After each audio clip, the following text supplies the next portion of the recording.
오늘 이 시간에는 인공지능 휴머노이드 로봇과 사람의 차이라는 제목으로 함께 말씀을 나누기로 합니다. 인공지능, AI라고 그러죠.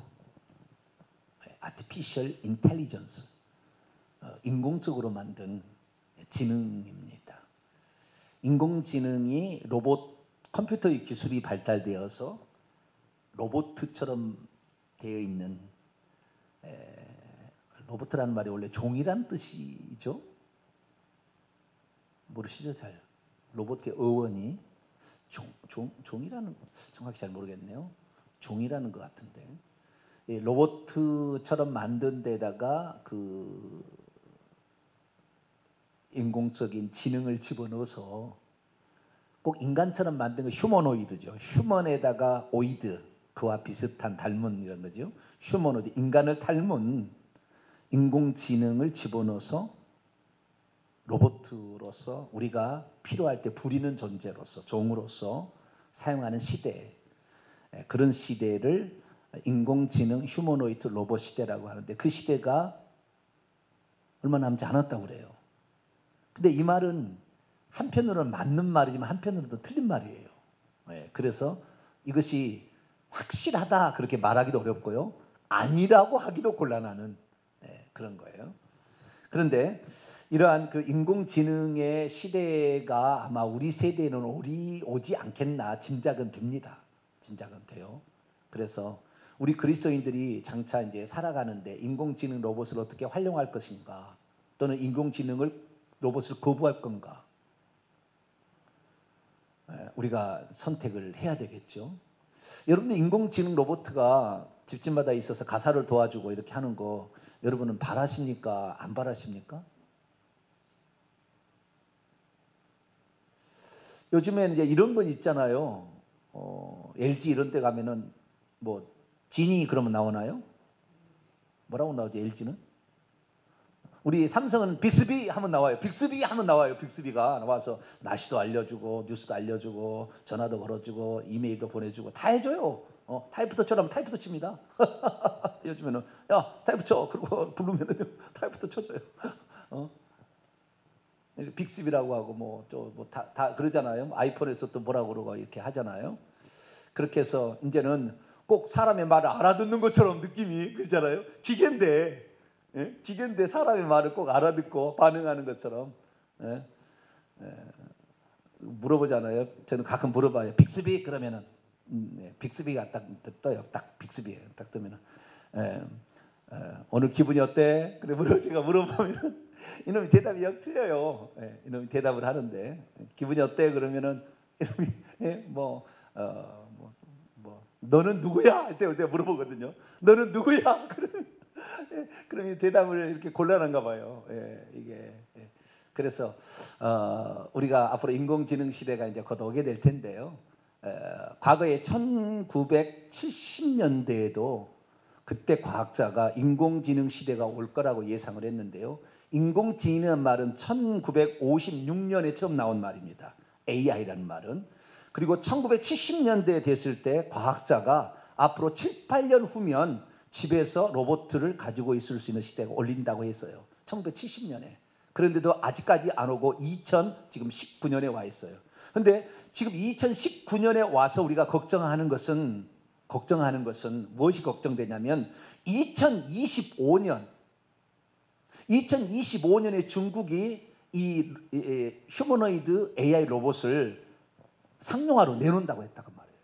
그걸 발표를 하고 지금 카운트다운 들어갔어요. 그래서 중국에 있는 329개 대학에 이 대학을 AI로 만드는 것으로 다 재편을 해버렸어요. 작년부터 지금 다 바꾸고 있어요. 그래서 예전과는 다른, 그러니까 앞으로의 우리의 먹거리, 우리의 돈을 벌어들일 수 있는 그 상품은 뭐냐? AI다. 이게 지금 AI 로봇이다. 이렇게 지금 되는 거예요. 그래서 그 방면에 지금 아주 그냥 몰빵을 하고 있는 거예요. 지금 몰빵을. 그래서 예전에는 이런 말을 해도 실제 실행이 안 됐었다 그 말이에요. 그런데 이제는 실행될 가능성이 있고요. 과거의 그 영화들을 보게 되면 인공지능이 그러니까 인공지능 로봇하고 사람하고 같이 더불어 사는 사회를 몇 년으로 봤냐면은 2030년으로 봤어요. 과거 영화들 보면 2030년. 그러면 2030년이 뭔 미래냐? 내년이 2020년입니다. 오, 세상 2020년대에 우리가 살 줄 상상을 못했죠, 그죠? 내년이 2020년이에요. 11년 남았다고요. 중국으로 하면 6년밖에 안 남았어요, 중국은. 근데 이 중국이란 나라는 보통 나라가 아니잖아요. 그 자원이라는 것이 끝없잖아요. 인구가 너무 많으니까. 13억? 우리나라 뭐 5천만도 안 되죠. 4천만 얼마인가요? 그런데도 우리나라 인재 얼마 안 돼요. 거기는 13억! 그 인재! 우리나라에 얼마나 많은 기술들이 새 나가고 있습니까, 지금. 예? 그런데 그 어마어마한 그 기술력을 총동원해버려요. 이 중국은 그냥 어쩜 일종의 공산주의, 사회주의 국가지만 전체주의적인 그런 기능이 있잖아요. 그냥 위에서 결정하면 그냥 무조건 따라야 되는 그런 상태로 가잖아요. 그래서 어떤 기술을 통하여 어떤 것을 만들지 상상이 지금 안 되는 시점에 있습니다. 그런데 우리가 왜 중국에 이걸 경계하냐면 미국을 따라잡을 수 있는 유일한 방법은 여기에서 선점하는 거다요. 중국이 미국을 이길 수 있는 방법은. 근데 이 전 세계 가운데 가장 많은 AI에 관련된 연구소가 어디에 있냐면은 베이징에 있어요. 제일 많이 있어요. 미국보다 더 많이 있어요. 더 많이만 있습니다. 120 몇 개가 있는데요. 129개인가? 그 제일 많이 있는다. 베이징에 지금 많이 있는데 인력은 미국에 못 따라가요. 고급 인력이 미국에 중국하고는 찌리가 안 되게 많아요. 그러다 보니까 또한 전 세계를 네트워킹으로 구글이나 이런 거 있잖아요. 전 세계를 아마존이나 전 세계를 페이스북이나 이런 걸로 장악할 수 있는 어떤 그 체계를 가지고 있는 중국은 안 돼요. 그래서 중국은 약간의 한계가 있습니다만은 그러나 그들은 뭐든지 그냥 만들려면 만들어 버리잖아요. 옛날에 계란도 만들어 버리더라고요. 계란을 만들어요. 계란이 만들어지는 건가요? 근데 계란을 만들더라고요. 자, 이제 중국이라는 나라는 대단한 나라구나. 못할 것이 없는 나라구나. 근데 이런 사회주의 국가에서는 인권이나 이런 것들이 그렇게 중요시 여겨지지 않습니다. 그렇기 때문에 이 사람과 동물의 교배종을 만들어내는데 얼마든지 거기서는 실험을 해버리는 거죠. 할 수 있는 그런 나라예요. 우리는 인권이라는 것 때문에, 인격이라는 것 때문에 그걸 조심하지만, 그래서 앞으로 어떻게 진행될지를 모르는 상태에서 그러면 우리는 이것을 즐거워해야 될 것인가 말아야 될 것인가. 제가 뭐 성경 가지고 설교를 하면 거의 성경 갖고 하는데 오늘은 성경 아닌 것만 딥다 얘기하고 있네요. 그죠? 가끔가다 그럴 때도 있어야 되겠죠. 제 설교를 다 들어보세요. 이거 말고, 오늘 설교 말고 다른 거 들어보면 쓸 게 얼마나 많은지 몰라. 쓸 게. 왜? 성경 얘기하니까 쓸 게 많은데 오늘 지금까지 한 건 별로 쓸 건 없어요. 그죠? 이건 성경이 아닌 것은 별로 쓸 것이 없습니다. 성경이 아니고 성경을 얘기하면 쓸 게 많아요. 근데 성경도 얘기하면서 하겠습니다만은 어쨌든 그런 시대에 대해서 두 가지가 있습니다. 두 가지가.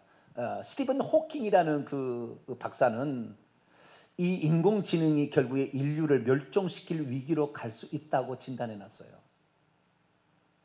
인류의 위기 상황으로 치닫는 일종의 악마일 수 있다. 그래서 이것이 뭐 좋을 수도 있고 나쁠 수도 있어요. 그러나 저는 얘기합니다. 세상의 모든 기술과 문명과 기계는 중립이다. 어떻게 쓰느냐에 따라서 이로운 것도 되고 나를 해치는 것도 될 수가 있어요. 칼! 이것은 나쁜 거예요? 좋은 거예요? 나쁜 거예요? 칼 없으면 오늘 요리가 나왔습니까? 지금 오늘 밤 점심은 먹을 수 있어요? 칼 없이? 사과 깎을 수 있어요? 칼이 있어야 됩니다. 의사가 칼로 배째가지고 수술하는 거지 뭐. 칼 없으면 뭘로 해요? 입으로 그냥 어떻게 뭐 핥아요? 그거 될 일 아니잖아요. 칼이 있어야 됩니다. 그러나 칼이 있긴 있으나 칼은 중립이에요. 강도가 그것을 잘못 써서 문제가 되는 거지. 그렇잖아요? 정육점 사장님이 칼 없이 정육점 사장해요? 안 되지요. 그래서 칼 중립적인 거예요. 모든 것은 중립적인 거예요. 누가 그것을 쓰느냐에 따라서 달라지는 겁니다. 그래서 우리가 미래에 이런 AI 로봇도 우리의 인간에 유익하게 쓰면은 좋은 거죠. 좋은 거예요. 그래서 좋다는 입장에서 말하는 사람 보면은요, 첫째는 뭐냐면 편리성이 증대된대요. 편리성이. 네. 다 알아서 해주니까, 우리가 막 찾고 우리가 막 해야 될 일을 다 대신 해주니까 편리성이 증대되니까 좋다. 둘째는요, 산업 발전의 돌파구를 차지해서 산업이 무궁무진하게 발전할 수 있다는 거예요. 우리가 다른 데 신경을 쓰는 거죠. 네? 어렵고 힘든 것은 다 그놈한테 맡기고 우리는 다른 것을 해서 산업의 혁명을 또 다른 혁명을 이룰 수 있다. 세 번째는 인간의 오랜 수건을 성취할 수 있다. 고된 노동에서 해방되고요, 생명을 연장할 수 있어요. 그리고 요즘에는요, 칩 하나를요, 이 혈관에다 집어넣게 되면 칩이 혈관을 돌아다녀요. 돌아다녀가지고 그 혈관, 뇌 속에 들어가는 혈관에다가 이 칩을 넣게 되면 뇌 속에 있는 정보를요 다 꺼내갈 수가 있어요. 그래서 파악을 빨리 하는 거. 예전에는 뚜껑을 열어봐야 되잖아요. 뚜껑 열었다 닫기가 쉽지 않습니다. 예, 꺼죽도 벗겨야 돼요. 예, 그리고 톱으로 썰어야 돼. 예, 안 보셨죠? 저는 그런 분을 성도에 한 분이 있어서 알아요. 껍데기 벗겨야 되고요, 뚜껑을 썰어야 돼. 그래서 뚜껑 하나를 여기다 보관해 놓습니다. 여기 저 묵인 거기다가 장비에다가 이 뚜껑 이 절반 이쪽이 안 좋으면 이쪽을 썰어가지고 지금 하나는 이쪽에다 보관해 놓고 하나만 이렇게 그 거죽을 씌워놨어요. 이렇게 했다. 그러니까 이거 쑥 들어가서 이상하게 보여요, 자우지가. 근데 이게 어디 놔둔 약이가 쭉 다 놔뒀대. 톱으로 썰어가지고. 예. 그런데 그렇게 안 해도 여기다가 침 하나 집어 넣어버리면 어떻게 돼요? 거의 다 정보를 알려주니까 우리가 의료에 있어서는 엄청난 많은 발전을 이룰 수가 있고요, 인간이 그만큼 고생하지 않아도 되는 측면이 있어요. 그래서 이런 인공지능의 그 로봇이 우리에게, 인공지능 기술들이 우리에게 들어와서 이것이 우리에게 오는 것이 나쁜 것만은 아니다. 네, 좋은 것은 잘 활용하면 좋겠다라는 것입니다. 특히 이제 인공지능의 가장 중요한 것이 지금 이제 두 가지잖아요. 두 가지. 하나는 자율주행차예요. 현재는 인공지능이 탑재된 이동하는 수단, 이것이 지금 자율주행차입니다. 왜 자율주행의 목숨을 보냐면 이것이 그 다음에 움직이는 자동차인데 길에서만 하는 거잖아요. 그런데 사람이 어떤 길을 가는 데는 길만 가는 게 아니잖아요. 나가면은 계단을 오르내려야 되고요, 어느 순간에 이 계단 밑에 여기 횡단보도를 포크레인이 파가지고, 어제까지는 그러지 않았어. 근데 오늘 파버렸다 그 말이에요. 인공지능 로봇이 가다가 어제하고 똑같은 정보를 가지고 있잖아. 어제까지 똑같은 그런 정보가 있을 거라 생각하죠. 우리는 오늘 팠구나, 공사하는 모양이구나, 그리고 피해가면 돼, 이렇게 그렇잖아요. 그런데 인공지능 로봇은 거기가 갑자기 생기면 뭐요? 탁 찍어야 돼. 정보를 분석해야 돼. 그래서 이것을 내가 다리를 뒤를 수 있을 말지 또 결정을 해야 돼. 이것을 우를 돌아가야 될지 어떻게 될지, 그래가지고 또 각도를 잘못하면 쓰러지니까 얼마나 각도를 맞춰야 될지 다 이거 하기가 쉽지 않다 그 말이에요. 인간은 그냥 돌아가면 되지 뭐. 이 간단해요. 여러분, 로봇가요 무선 어떤 산달리기 아닌 것이 스스로 움직일 수 있는 거요, 힘든답니다. 지금도 힘들어요. 모든 것을 다 찍어야 될 거 아닙니까? 예? 모든 것을 고성능 카메라로 찍어서 정보를 다 수입해서 위험하지 않는 것을 피해서 가야 되니까 걸어가는 것조차 쉽지 않다는 거예요. 여기 안에서만 움직이는 것은 상관이 없어요. 그 실험할 때는 거기 안에서만 하잖아요. 그런데 어떤 목적을 수행하기 위해서 계단을 내리고 화장실을 통과하고 어디 비포장도를 통과하고 뭐 공사장을 현장을 통과하고, 우리는 그냥 그렇구나. 우리 인간은요, 뇌가요 1000억 개의 뉴런으로, 1000억 개, 몇 개요? 1000억 개의 뉴런과 100조 개의 시냅스로 연결되어 있는 병렬 정보 시스템 처리 능력을 갖췄답니다. 벌은 100만 개, 그러니까 인간의 0.001% 수준입니다. 그러나 이 벌의 능력은, 저 인간이 누군지 나를 해칠지를 벌써 딱 정보를 파악한다는 거예요. 인간보다 0.001%를 가지고 있는 것도 대단합니다. 꿀이 있는지 없는지를 한 번 가는 길을 잊어버리지 않냐고 찾아가는 대단한 능력을 지녔어요. 이것도 0.00인분인데 인간은 1000억 개, 이것보다 이 1000배 만배 높은 그 기술을, 능력을 지니고 있어요. 안 써서 그런 거지. 그러니까 인간은 안 써서 그러는 건데, 예를 들어서 이 어린아이를 어렸을 때 태어났는데 문명세계에 태어나지 않냐고 저 아프리카의 오지에 태어나면은 거기에서 빤스도 아니고, 빤스는 있겠죠. 그거 입고 그냥 막 친하고 막 살아요. 그러다가 한 달만 문명세계 갖고면 핸드폰 쓰고 있어. 인간은 금방 적응해버려. 금방 적응해버려. 예? 금방 이게 보통이 아니에요. 그런데 이 로봇은요, 여기 하려면은 모든 정보를 여기다 집어 넣어줘야만이 그때 반응할 수 있어요. 예. 그런데 그 모든 정보를 우리가 다 넣어주게 되면은 기계가 우리를 지배하는 위험성이 있기 때문에 다 집어넣지 않는 거죠. 의료는 의료만, 법률은 법률만. 예. 그런 식으로 집안에 있는 어떤 그 정보를 알려주는 것만 실제로 움직이지 못하고, 예, 이런 식으로 해서 제한을 둬서 인간에게 도움을 줄 수 있도록 이렇게 만드는 거죠. 그래서 우리가 무식한 것 같고요, 멍청한 것 같은데 로봇가 인간만큼 따라오기는 쉽지 않을 거다. 5년, 10년, 아니요, 30년, 50년도 걸릴 거라고 얘기하는 사람 보고 있어요, 과학자들은. 그러니까 어쩌면 낙관론자는 5년, 10년 된다 이렇게 얘기하지만, 그러나 그렇게 쉽지 않다라는 거예요. 자율주행차는 그래도 움직이는 거잖아요. 자체 내의 동력을 발휘해서. 자, 로봇가 나오는데 자체 내 동력이 나옵니까? 로봇가? 안 나오죠. 충전해야 되는 거예요. 그래서 아무리 위대한 로봇을 할지라도 충전이 안 되는 로봇은 기계야. 아무런 것도 할 수가 없어요. 충전이 안 되면. 왜? 전기 시설이라는 것이 결정타예요. 나중에 이 전기를 만들어낼 수 있는 그리고 압축된 그 축전기를 만드는 기술이 있어야만이 이 로봇도 일을 할 거 아닙니까? 전기가 안 들어간 로봇은 로봇가 아니에요. 로봇이 일을 못 하는 거예요. 아무리 똑똑해도 전기를 꽂아야 된다 그 말이에요. 그런데 꽂지 않고 전기가 꽂히지 않는 상태에서 움직이려면 무선 충전이 돼야 되잖아요. 무선 충전이 돼야 되는데, 이 무선 충전이 되는 이 기계가 이 인공위성과 반응해야 되려면 전파가 GPS가 통해야 되잖아요. 우리가 밖에 나가서 우리는 여기 있는 현장에요, GPS가 없어도 우리는 다 알아. 아, 여기다. 그런데 이 로봇은 GPS가 없게 되면은 자기가 어디에 있는지를 모르는 거예요. 그래서 그거 파악하려도 힘들어. 근데 우리는 금방 파악하잖아요. 그래서 인간은 위대하다. 할렐루야. 인간이 위대하다. 나는 이거 AI 로봇을 이게 생각하면서요, 와, 인간이 이렇게 위대하구나. 인간이 위대하구나. 그리고 인간이 똑똑하구나. 그 로봇에게 다 그 권한을 다 주지 않을 거라는 거예요. 우리의 필요한 만큼만 써먹을 거지. 그래서 그 장점으로서는 이런 것도 있지만, 단점은 뭐냐면은 인간의 통제력을 상실한 로봇가 등장한다면 어떻게 할 것인가. 그거예요. 인간의 통제를 받지 않는 로봇가 나오면 어떻게 할 것인가. 자, 윤리 문제도 엄청 큽니다. 윤리 문제도. 자, 로봇가 운전하고 가다가도요, 운전하고 갔어요. 나를 태우고 로봇가.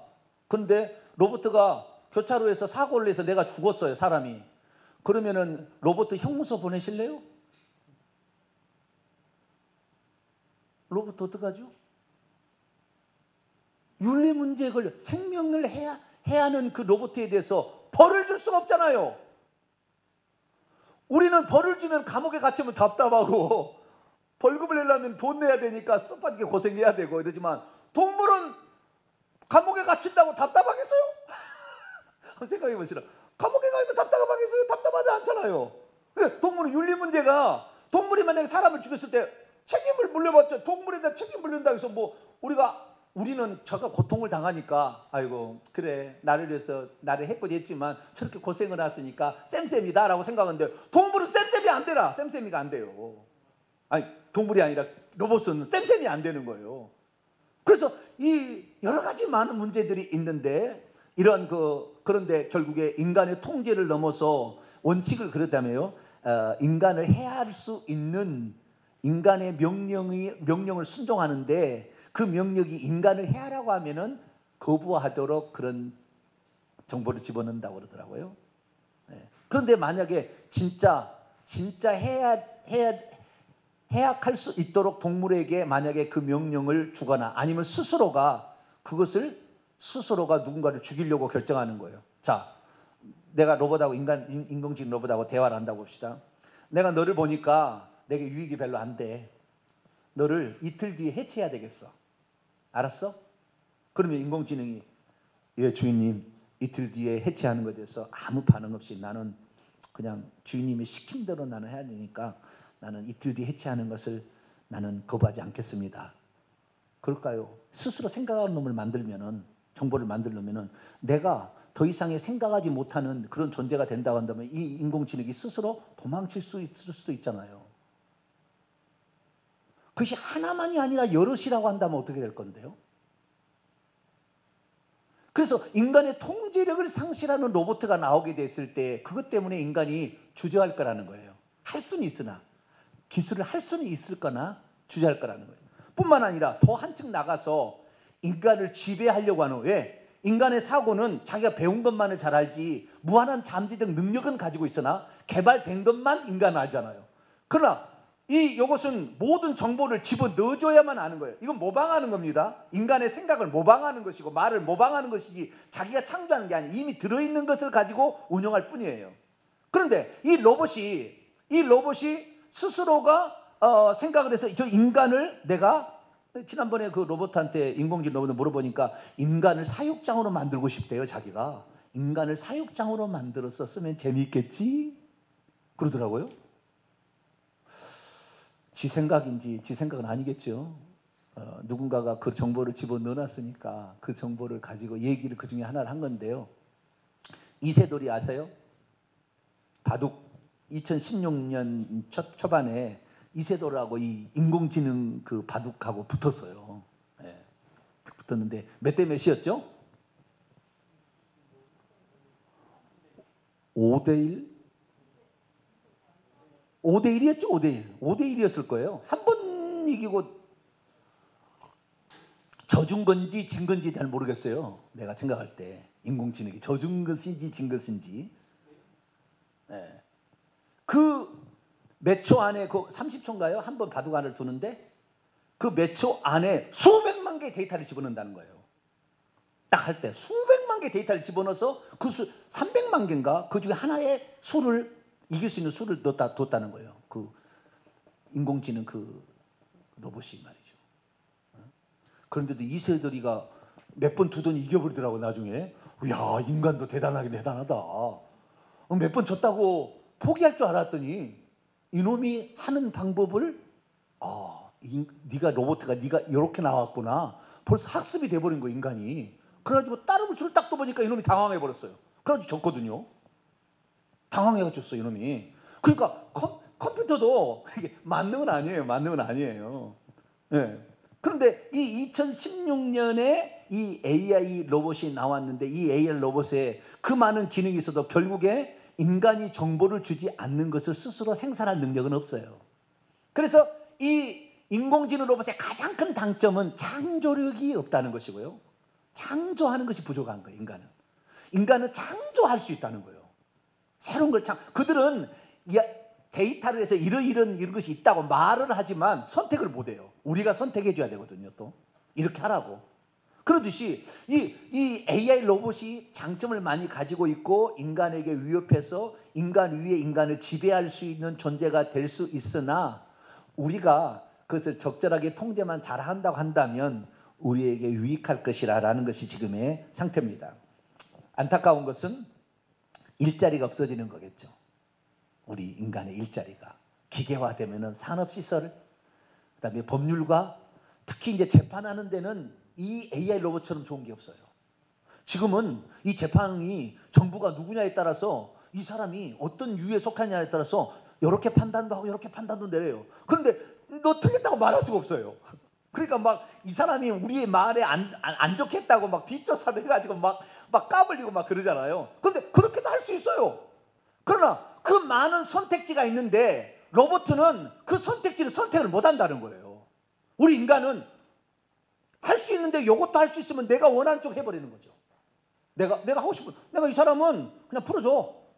이 사람은 가둬서 해야 돼. 이것을 인간 스스로 이렇게 해서 저렇게 할 수 있을 때 내가 의지로 이렇게 결정하지만 로봇은 그러지 않다는 거예요. 그런데 로봇은 이미 사건이 진행되었던 모든 것들의 데이터를 가지고 있으니까 지금의 저 사람은 뭔 죄를 지었다는 것을 추려내는 데는 로봇가 탁월한 거예요. 그래서 나중에 법률이나 이런 데는 로봇가 탁월하게 이용될 수 있어요. 변호사 아무래도 이거 많이 이제 없어질 수 있는 가능성도 많고요. 이렇게 많습니다. 자, 그렇다고 한다면 제가 왜 이 얘기를 하느냐, 오늘 본문 말씀 보니까 이 나중에 이 먹거리, 상업이죠. 상업활동을 통해서 돈을 버는 상품을 얘기를 하고 있는데, 이 바벨론은 크게 두 가지인데요. 바벨론은 음료, 종교적인 음료가 있고요. 그 다음에 정치적인 음료가 있어요. 정치적인 음료는 로마시라고 얘기를 하고 있고, 그 다음에 종교적인 음료는 교황이라고 얘기를 하고 있어요. 보통 해석을 그렇게 합니다. 이 음료라는 것은 뭐냐면, 음료라는 것은 원래 그리스도하고 그리스도를 믿는 자들인데, 그리스도가 아닌 다른 사람하고 바람이 난 상태를 음료라고 얘기를 하는 거예요. 아시겠죠? 그러니까 이 음료는, 이 바빌론은 예수를 믿는 사람을 말하는 거지 예수를 안 믿는 불신자를 얘기하지 않아요. 그런데 나중에 이 로마가 처음에는 세상 제국의 왕이었어요. 그러다가 나중에 로마가 바티칸이 장악하면서 교황이 나오면서 이 교황이 로마를 지배하게 되고 전 세계를 지배하게 되니까 정치 권력과 종교 권력이 하나로 합쳐졌습니다. 하나로 합쳐졌어요. 그래서 이 정치 권력을 이 종교적 지도자가 결정을 해서 전 세계를 움직이게 되니까 그 권력이 막강해진 거죠. 그 권력이 막강해진 거예요. 그래서 그 권력을 가지고 세상 왕들을 지배해서 권력을 누리고 살면서 적당히 누리고 사는 것이 이 로마 교황의 그 1000년 동안의 삶이었습니다. 그런데 이때에 무역하는 땅의 왕들이 상인을 이용해서 무역을 해서 돈을 벌고 해주는 그 일과 같이 했다는데, 이 땅의 상인들이 사고 파는 상품에 인공지능 로봇이 들어갈 확률이 있더라는 거죠. 자, 오늘 본 말씀 봅니다. 땅의 상인들이 파는 상품을 볼까요? 12절입니다. 29개 품목이 나오는데요. 첫째는 이제 보석들입니다. 금이나 은이나 보석이나 진주. 그 다음에 옷감 종류도 비싼 옷감 종류 나와요. 세마포, 자주 옷감, 비단, 붉은 옷감. 네. 그 다음에 이제 그 인테리어를 멋지게 만드는 뭐 그릇 이런 것인데요. 각종 향목, 집안에 아름답게 꾸미는 거죠. 상아 그릇, 값진 나무 이런 것들이 있고요. 그 다음에 이제 또 굴이나 철이나 대리석으로 만든 그릇들. 그러니까 그 그릇들이 옛날도 그 장식장을 진열하는 부티나게 하는 그 요인이었나 봐요. 여자들은 그런 거 좋아하죠. 세트로 그릇 세트 쫙 색깔로 쫙 해가지고 종류도 그 토기 그릇, 그 다음에 뭐 다른 뭐 뼈 그릇 뭐 다 이렇게 종류가 있잖아요. 그래서 옛날도 그랬나 봐요. 그래서 사치, 이건 다 비싼 것만 얘기하는 거예요. 그 다음에 13절 향품 종류가 있어요. 계피, 향료, 향유, 유향 이런 것들이 있죠. 향. 요즘에도 자스민 향이 향이군요. 요즘에는 그 향수 뿌리잖아요. 사람들, 여자들 다 이렇게 향 때문에 맛이 간다잖아요. 네. 향 테라피 해가지고 병도 고친다고 그러고. 옛날도 그랬나 봐요. 그러니까 옛날에는 이게요. 뭐 인도 뭐 어디에서 이렇게 향을 수입하는데 그 독특한 향이 있어요. 그래서 로마의 귀족은 그 집에 들어올 때 그 향을 쫙 펴줘서 향을 딱 맡는 순간 이 집은 이 김찬판댁이구나. 여기는 오찬판댁이구나. 그 알 정도로 항상 그 향을 좋아하는, 그 향을 쫙 피우는 거죠. 지나갈 때 향은 기분을 좋게 하잖아요. 네, 그래서 그런 걸 썼다는 거죠. 그 다음 또 뭐죠? 음식. 이제 음식. 로마가 망한 게 두 가지예요. 음식하고 여자 문제, 성 문제예요. 로마가 망한 게. 로마가 얼마나 잔인했냐면요. 얼마나 잔인해. 로마가 전 세계를 지배한 이유가 있어요. 다큐멘터리를 봐보세요. 로마가 전 세계를 지배하는 이유가 있는데, 로마는 내가 만약에 어느 나라를 싸움을 하잖아요. 근데 싸움을 하는데 그 나라가 복종하지 않으면요, 씨를 말려버려요. 완전 파괴. 도시는 완전 파괴. 거기에 사는 완전 죽이든지 그 다음에 노예로 끌고 가든지 완전히 없애버리는 거예요. 이것이 로마의 정책이에요. 그런데 만약에 로마가 쳐들어갔는데 항복! 우리는 당신을 섬깁니다. 그러면 자유시민을 줘. 권리를 줘. 권리를 줘. 너희들끼리 정치해. 그리고 세금만 잘 내면 돼. 이런 식으로 자유를 막 준 거예요. 그러니까 로마가 쳐들어왔다 그러면은 항복! 이렇게 해야 돼. 그런데 로마가 쳐들어왔는데 유대 나라는 항복을 하겠어요, 안 하겠어요? 하나님만이 우리의 왕이지. 너 베시파니안, 베시파니안, 너 이름이 정확히 얘기해야지 또. 그 베시파니아누스 있잖아요. 디도의 아버지, 디도의 아버지. 그게 쳐들어왔잖아요. AD 66년경에 쳐들어왔잖아요. 정확한 이라면은 베시파니아누스. 이가 쳐들어왔잖아요. 베시파니아누스. 디도 장군 있잖아. 로마 예루살렘 멸망시킨 왕, 그 장군이 디도 장군이. 디도 장군이 나중에 베시파니아누스의 아들입니다. 그래서 예루살렘을 침공에 들어온 그 로마의 그 어떤 그 뭐라고 하죠? 집정관이라는가요? 그 높은 계급의 그 싸움하는 사람, 그 사람으로서 와가지고 예루살렘을 3년 반 동안 둘러싸서 파괴를 시키는데, 네로 황제가 죽고 나서 3명의 황제가 1년 동안 그 암살하고 막 해서 막 바뀌어요. 그러다가 베시파니아누스가 참 똑똑하다 해가지고 이를 왕으로 세웁니다. 베시파니아누스는 평민에서 귀족도 아니었어요. 평민이 왕이 된 아주 독특한 케이스예요. 그래서 이 원로원들의 그 지지를 받아서 왕이 되는데, 이 베시파니아누스가 어떻게 하면 이 원로원들과 로마 시민의 내가 잘 존중을 받을까 이렇게 하다가, 이 네로 황제가 로마시가 탔잖아요. 그 태웠다는 얘기도 있고, 자기가, 왜냐하면은 자기가 큰 궁궐을 갖고 싶은데 안 내려오는 거라. 그러니까 불로 태워버렸다는 얘기도 있고요. 어쨌든 불이 났다는 얘기도 있습니다. 그래서 로마시의 3분의 1이 타버렸는데, 그 3분의 1 탄 한가운데다가 공중궁전이라고 지었어요. 어마어마한 호수를 만들었어요. 뺑 돌아가면서 대저택 같은 궁전을 지어서 거기에서 호화롭게 산 거예요. 베시파니아누스가 이건 원래는 그 로마 시민들이 살고 있던 건데 다 집 철거하고 불나버렸으니까 다 철거하고 그렇게 만든 거거든요. 그래서 베시파니아누스가 그 로마 시민들을 위해서 내가 뭔가 하나를 해서 로마의 환심을 사리라 해가지고 그 헤롯의 그 공중궁전 다 허물어 버리고 거기에다가 세운 세계 최고의 건축물이 콜로세움이에요. 콜로세움. 그래서 그 콜로세움을 이제 자기가 왕이 돼서 그 전쟁하다가 2년 만에 왕으로 가게 되니까 그의 아들을 디도를 데려다는 거예요. 그래서 디도가 결국에 예루살렘을 70년에 멸망을 시키게 되는데, 그때 디도가 자기 아버지를 위해서 이 노예를 97,000명을 데려가서 콜로세움을 세우는데 그 종으로 줍니다. 이 디도 장군이. 그리고 유대 항복 안 하니까 어떻게 내가 뭐 한다고 또 로마는 한번 이렇게 싸움하는데 안 하면 어떻게 한다고요? 씨를 말려 110만 명을 죽여요. 3년 반 동안 110만 명을 죽여. 나중에 전체가 통제되니까 아이를 삶아 먹어. 어느 집에 가니까 고기 냄새 가서 달려갔더니 아이를 삶아 먹는 엄마가 나와요. 그게 다 그 요세푸스의 그 나와요. 그 책의 역사에. 네. 처음에는 뭐 군화 이런 거 가죽 이거 삶아 먹고 물 삶아 먹고 그러다가 더 이상 없으니까 얘기를 삶아 먹어. 막 이렇게 되는 거예요. 그런 처참한 지경이 있었는데요. 그 로마가 멸망하게 된 게 뭐냐면, 이렇게 해서 전 세계를 지배하니까 전 세계가 복종하지 않는 나라가 없어요. 왜? 죽느냐 사느냐가 이게 하나잖아요.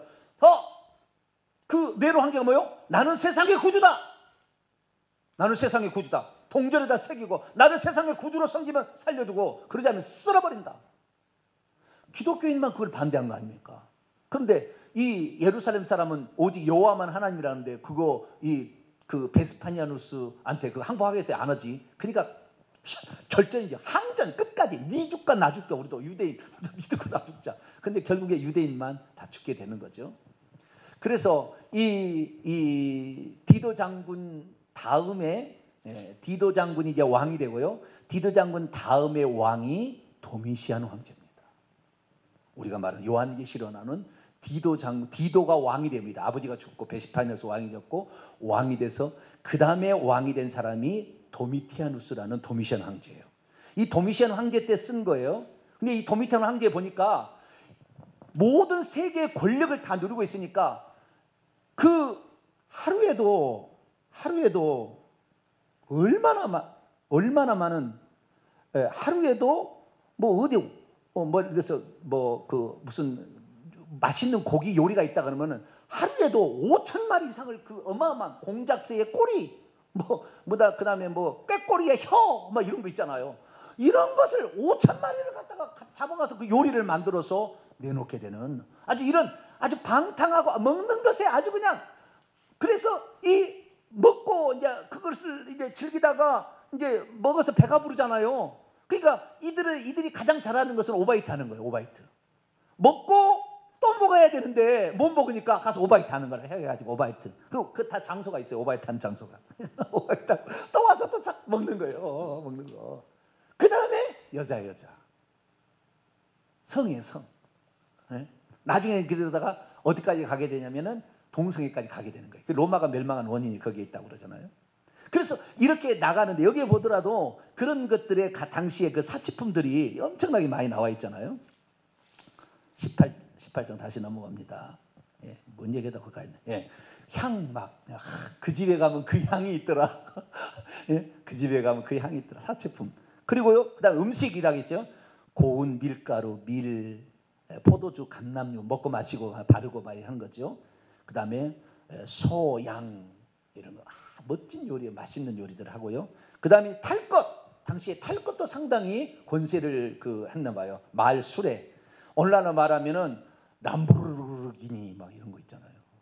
15억, 30억 하는 거 이런 거 옛날에는 말 술이었지만 지금은 그런 거 자랑할 거 아니에요. 그때 당시에는 야 나는 이거 타고 다닌다 이게. 그리고 그 다음에 문제예요. 그 다음에 두 가지가 나오는 거예요. 두 가지가 뭐냐? 첫째는 종들이라고 나오죠. 뭐라고 나와요? 종들, 둘로스가 아니에요. 원문을 보니까요. 몸들입니다. 몸, 사람의 바디. 몸을 사고 팔았다. 사람의 몸을 사고 팔았다. 사람의 몸과 그 다음에 사람의 영혼들. 영혼은 목숨이거든요. 목숨. 푸시케. 목숨입니다. 그럼 이게 뭐냐? 몸들이라는 것은 노예를 가리킵니다. 그때 당시에는 노예가 제일 인류 역사 가운데 가장 많은 노예를 부릴 때다가 로마 시대예요. 인류 역사 가운데. 예. 아프리카 이런 데서 잡아다가 노예로 부리는 거예요. 노예로. 그래서 노예를 가장 많이 부리고 활용한 나라가 로마예요. 그래서 온갖 노예가 상품인 거예요. 상품. 그때 당시 상품. 건장한 놈 혀 내밀어 보라고 손 내밀어 보고 말이죠. 이렇게 해가지고 결국에 노예를 시장에서 사는 거잖아요. 근데 그 다음에 문제예요. 사람의 목숨이다. 이게 뭘 말하는 건가? 사람의 혼들이다. 그래서 로마 역사를 조사해 봤더니 로마의 역사 이게 나와요. 이게 글라디에이터입니다. 뭐라고요? 글라디에이터. 글라디에이터 혹시 영화 보셨나요? 오늘 집에 가서 글라디에이터 영화 한번 보세요. 옛날 영화예요. 아주 명작입니다. 아주 명작. 글라디에이터라는 거 뭐냐면 검투사라는 말이에요. 뭐라고요? 검투사. 자, 이 로마의 시민들을 기분 좋게 만들게 하는데 처음에는 어떤 공연을 펼쳤어요. 콜로세움에서. 공연을 펼쳤는데 공연 갖고는 안 돼. 그게 어떻게 하냐면은 사자 이런 맹수 있잖아요. 이런 맹수들 사자 무슨 표범, 곰 이런 것들을 그 원형 경기장에 풀어놓고 사람을 집어넣어서 서로 죽이게 하는 거예요. 뜯어먹히게 하는 거. 이걸 보고 그냥 사람들이 환장을 하는 거예요. 로마 시민들이. 그래서 이 베시파니아누스가요 가장 많이 이것을 그 콜로세움을 지어서 로마의 시민의 환성을 사는 게 네로의 그 공중궁정을 없애고 거기다 콜로세움을 세워가지고 그 콜로세움에다가 이 맹수를 풀어서 사람을 죽이게 하는데 그때 사는 사람이 뭐요? 사람의 목숨이라. 검투사를 사요. 그래가지고 맹수들하고 싸우게 하는 거예요. 나중에 이 동물들하고 동물들이 그래서 어디는 무슨 곰, 어디는 사자, 어디는 표범 뭐 이런 게 다 정해졌대요. 그래서 그냥 배로 그냥 산더미처럼 실고 오는 거예요. 하루에 죽은 호랑이가 5천 마리였대 막 죽이는 게. 그렇게 죽였는데 그게 별로 재미가 없어. 어떻게 해요? 사람과 사람을 죽이게 돼. 그래서 사람과 사람을 죽이기는 어떻게 하느냐 봤더니 그 콜로세움에다가요 기둥을 세우는 거예요. 돌로 갖다가 기둥을 높이 세워가지고요. 그 다음에 거기다가 물을 집어넣어요. 그래서 이 물이 쫙 채워지게 한 다음에요. 그 다음에 그 사이길로 배가 왔다 갔다 하도록 배를 갖다 놔. 그래가지고 양쪽에 배를 두 팀으로 나눠가지고 이 검투사를 양쪽에 해가지고 둘이 죽을 때까지 싸우게 해요. 그 배에 가가지고 쳐들어가서 죽을 때까지 싸우는 걸 보고 이 콜로세움에서 이 베스파니아스 황제 때요 막 박수를 치고 막 그랬대요. 그러니까 검투사를 사고 팔았다 그 말이에요. 그런데 지금에 와서 자, 잘 보세요. 사람의 노예 몸들과 그 다음에 검투사들 목숨들, 사람의 목숨들, 이것이 뭡니까? 나를 대신해서 싸워주고 나를 대신해서 일해주는 존재잖아요. 노예 해방령으로 미국에서 남북전쟁으로 노예 해방령으로 더 이상 노예가 없어진 시대에 살게 됐는데 다시 노예가 생성되게 생겼어요. 지금 두 기계에 갔다가 서로 싸우기 위해서 환장해서 춤을 추고 박수 칠 날이 앞으로 얼마 남지 않은 거죠.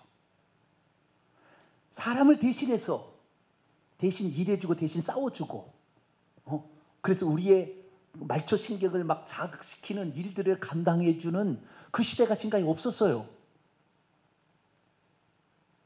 이제 그 시대가 우리 눈앞에 곧 다가올 수 있다. 그 쾌락과 그 어떤 그것들을 맛볼 수 있는 시대. 그런데 이것이 검투사들이야 그 원형 경기장 안에서 일을 처리한 거지만 이 로봇은 만약에 인간의 통제를 벗어나서 스스로 네트워킹으로 무선 네트워크로 접촉을 하게 되고 이렇게 돼서 모든 정보를 그 로봇가 만약에 차지하게 된다면 인간을 나중에 사육장에 시킨다는 말이 거기서 검투사를 시킨다는 말이 맞을 수도 있는 거죠. 그런 날이 안 오기를 기도해야 되겠죠. 그런 날이. 오늘 제가 이 얘기를 하게 된 것은요. 장차 적그리스도가 이 짐승의 우상에게 경배한다는 것 때문에 생각을 해본 거예요. 짐승의 우상. 당시에 도미시안 황제 때는 도미시안 황제가 짐승이었고요. 이왕 있을 때는 도미시안 황제의 흉상이 짐승의 우상이었습니다. 그래서 도미시안 황제 그 흉상 앞에서 우리의 주요 우리의 하나님, 나의 주 나의 하나님. 요한복음 20장 28절을 그 흉상 앞에서 맹세를 하게 되면 권한을 줬어요. 매매를 할 수 있도록 무슨 자유 권한들을 줬다 그 말이에요. 그런데 앞으로 그 짐승의 형상에게 절하게 하고 그 짐승의 형상으로 말하게 하는 그런 시대가 말하게 하는 사람과 똑같은 존재. 그런다 한다면 우리는 AI 휴머노이드 로봇을 생각하지 않을 수 없죠. 그러나 이것이 인간이 똑똑하기 때문에 그 기계에다 내주지는 않을 거예요. 그래서 그것을 발전을 시켜가되 인간에 유익하게 만들게 가지만 만들려다가 잘못해서 정말 내 마음대로 저 나라를 먹어버리기 위해서 내가 좀 더 훌륭한 로봇을 만들어서 그 모든 정보를 집어넣어서 저걸 이길 수 있도록 만들어버린다고 하면 싸움은 필연적으로 나올 수밖에 없고 국가적인 전쟁으로 나올 수밖에 없고 이 나중에 우리가 지금 현재는 그 AI 기술을 이런 그 자율주행 자동차지만 이것이 위험한 것을 대신 처리해주는 산업용 기계로 갔다가 나중에 킬링 로봇으로 간다는 거예요. 전쟁을 사람이 안 한다는 거예요. 킬링 로봇을 대신 지금 드론을 보내가지고요 어느 걸 폭파시킨 일이 있어요.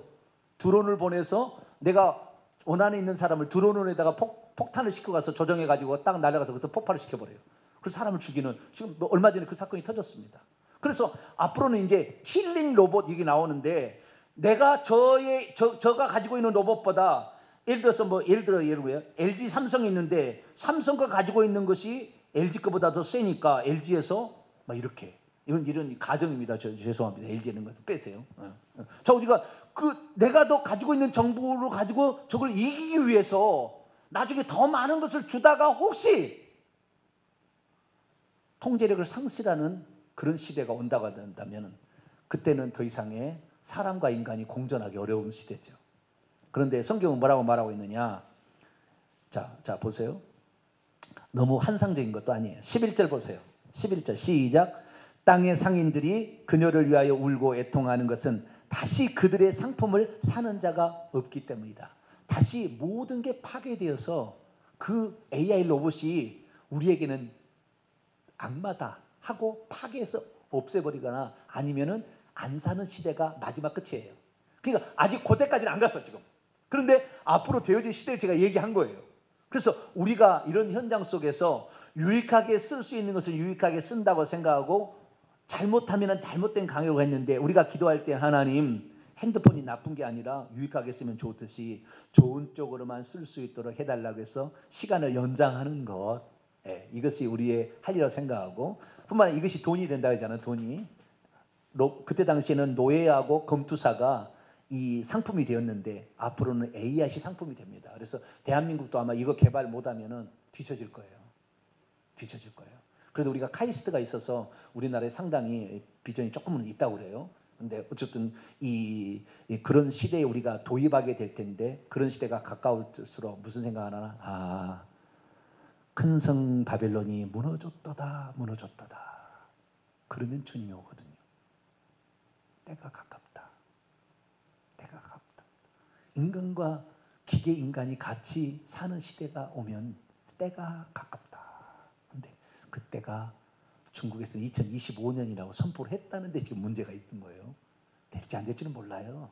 인간은 어떻게 될지 모르지만 그러나 그때가 가깝다. 그래서 우리가 지금 우리가 뭐 1000년 만년 앞으로 30년 40년 우리가 사는 게 아니라 우리가 살 수 있을 동안에 우리가 복음을 전해야 되는데 이제 마지막입니다. AI 로봇은 절대 할 수 없는 게 있지 않겠나 생각을 해봤어요. 그랬더니 첫째, 절대 그들은 신앙을 갖지 않을 거예요. 하나님을 신으로 숭배하지 않아요. 그들은 자신의 잘못을 회개하지 않을 겁니다.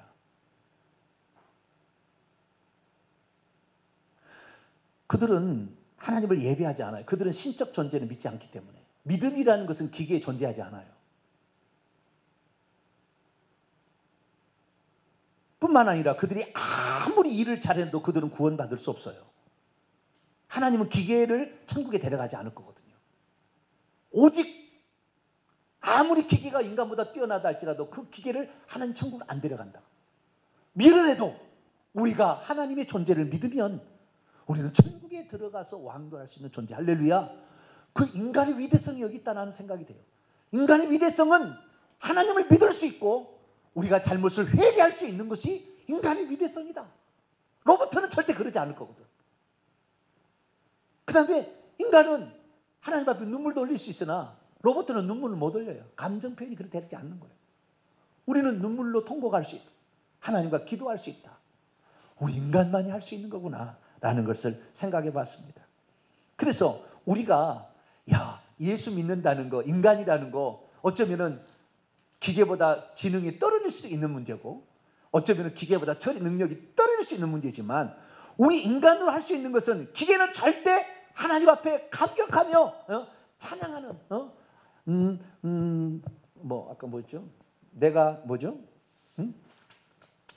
주는 나의 큰 능력, 주는 나의 큰 소망, 내가 항상 영원히 주님만을 섬기리. 절대 그놈들은 안 할 거라는 거. 그런 거 우리만 할 수 있다. 할렐루야. 그래서 우리가 인간일 때에 더 하나님께 찬양하고 인간일 때 더 하나님께 기도하고 우리가 인간일 때 더 회개하는 게 할렐루야. 이것이 우리가 부족해도 우리가 연약해도 우리가 이거 한 사람을 결국에 천국에 데려가더라. 기계는 아무리 똑똑하고 해도 자기가 책임 안 진다. 누구 죽이는 거 책임 안 진다니까요. 회개 안 해요. 그들은 신앙하지 않을 거예요. 그래서 우리가 좀 부족하고 떨어지지만 그러나 우리가 이때에 더 하나님을 찬양하고 하나님이 인간을 위해서 죽었지 AI를 위해서 죽지는 않았잖아요. 그래서 우리를 위해 죽어주신 이 예수님을 더 증거하고 주님 오실 때 가까울수록 더 빨리 좀 전하고 더 그들을 위해서 기도해 줌으로 말미암아 그들을 구원하는 일에 우리가 조금 더 힘써야 되겠다. 성경은 나중에 인간을 대신하는 그 노예와 검투사가 있었듯이 AI 시대가 올 거다. 이것은 아마 올 것 같아요. 그래서 우리는 그 시대가 오더라도 한 영혼을 붙잡고 기도하는 것을 쉬지 않게 되길 바랍니다. 그들 위해서 눈물을 흘려주시기를 그렇게 해주시길 바랍니다. 그리고 우리가 잘못한 일 있으면 회개할 수 있길 바랍니다. 로봇은 회개 안 해요. 우리 인간다움의 모습이 뭔가. 그래서 제가 오늘 설교 제목을 인공지능 휴머노이드 로봇과 인간의 차이. 우리가 좀 떨어져도 하나님 잘못했습니다. 그리고 마음껏 찬양, 할렐루야. 로봇은 찬양하지 않아. 인간은 종교 집단이 아니니까. 우리는 하나님을 찬양할 수 있다. 야, 우리만이 할 수 있는 이 놀라운 것들이 교회 안에 가득했구나. 교회 받고 세상 속에 가면 그게 없잖아요. 회개하는 것, 하나님을 찬양하는 것, 하나님을 신앙하는 거 없잖아요. 세상 가면은 기계보다 못한 존재가 되는 거예요. 이 세상에 가장 아름다운 것은 하나님을 알고 하나님을 찬양하고 잘못했을 때 회개한다고 말하는 이 교회 공동체다. 할렐루야. 그래서 이 교회 공동체만은 끝까지 하나님이 지켜주시겠다라는 생각을 합니다. 그래서 우리가 그때 될 때까지 우리 인간만이 할 수 있는 이런 것들 잊지 말고 우리가 끝까지 잘해서 하나님을 찬양하고 하나님만 높여드리는 저와 여러분 되시기를 간절히 바랍니다. 거룩하신 하나님 감사합니다.